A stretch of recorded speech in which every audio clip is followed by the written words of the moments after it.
ಸರಿ ಸುಮಾರು 4 ಅಡಿ ಎತ್ತರಕ್ಕೆ ಕಾರಂಜಿ ಜಿಗದಂಗ ನೀರ್ ಜಿಗ್ಯಾಕತ್ತಾವ.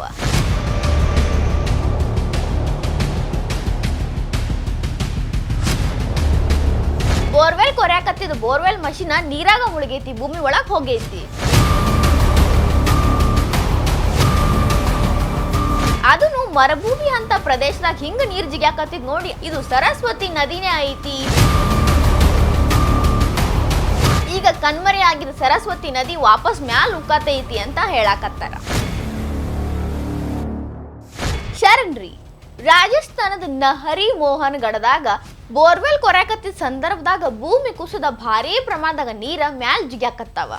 ಸರಿ ಸುಮಾರು 4 ಅಡಿ ಎತ್ತರಕ್ಕೆ ಕಾರಂಜಿ ಜಿಗದಂಗ ನೀರ್ ಜಿಗ್ಯಾಕತ್ತಾವ. ಸುತ್ತಮುತ್ತನು ಕಣ್ಣಿ ಕಾಣಷ್ಟು ನೀರ್ ತುಂಬಿಕೊಂಡೈತಿ. ಅಷ್ಟರ ಮಟ್ಟಿಗೆ ಕಾರಂಜಿ ಜಿಗ್ಯಾಕ ಹತ್ತೈತಿ.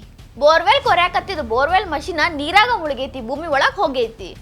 ಅಷ್ಟಾದ್ರೂ ನೀರ್ ಇನ್ನ ಹಂಗ ಜಿಗ್ಯಾಕತ್ತೈತಿ.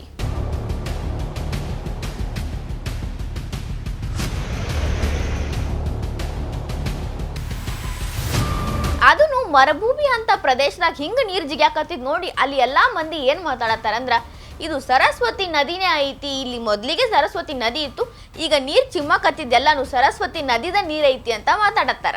28,000 ವರ್ಷಗಳ ಹಿಂದಿನಿಂದಾನು ಇದು ಹರಿತಿತ್ತು. 5,000 ವರ್ಷಗಳ ಹಿಂದೆ ಸರಸ್ವತಿ ನದಿ ಕಣ್ಮರೆ ಆತು ಅಂತ ಮಾತೈತಿ. ಅಲ್ಲಿನ ಮಂದಿನೂ ಇದನ್ನ ನಂಬ್ಯಾರ, ಇದನ್ನ ಹೇಳ್ತಾರ. ಈಗ ಕಣ್ಮರೆ ಆಗಿದ ಸರಸ್ವತಿ ನದಿ ವಾಪಸ್ ಮ್ಯಾಲ್ ಉಕ್ಕತೈತಿ ಅಂತ ಹೇಳಾಕತ್ತಾರ. ಹಿಂದೆ ನಡೆದಿದಂತ ಸಂಶೋಧನೆಗಳು, ಭೂಗರ್ಭ ಶಾಸ್ತ್ರಜ್ಞರು ಎಲ್ಲಾರು ಅಲ್ಲಿ ಸರಸ್ವತಿ ನದಿ ಇದ್ದಿದ್ರ ಬಗ್ಗೆ ದೃಢಪಡಿಸ್ಯಾರ. ಇನ್ನ RSS ನ ಜ್ಯೇಷ್ಠ ಪ್ರಚಾರಕರು, ರಾಷ್ಟ್ರೀಯ ಸಂಘಟನಾ ಕಾರ್ಯದರ್ಶಿಗಳಾಗಿದ್ದಂತಹ ಹರಿಭಾವು ವಜೆ ಅವರ ಮಾರ್ಗದರ್ಶನದ ಇತಿಹಾಸ ಸಂಕಲನ ಸಮಿತಿನು ಅಲ್ಲಿ ಸರಸ್ವತಿ ನದಿ ಹರಿದಿತ್ತು ಅಂತ ಹೇಳಿ ದೃಢಪಡಿಸಿತ್ತು. ಇನ್ನ ಶ್ರೀಕೃಷ್ಣನ ಸುದರ್ಶನ ಚಕ್ರದಿಂದ ಹುಟ್ಟಿರೋ ನದಿ ಸರಸ್ವತಿ ನದಿ ಇದ ಏನು ಅಂತೆಲ್ಲ ಮಾತಾ ಚಾಲು ಆಗ್ಯಾವ.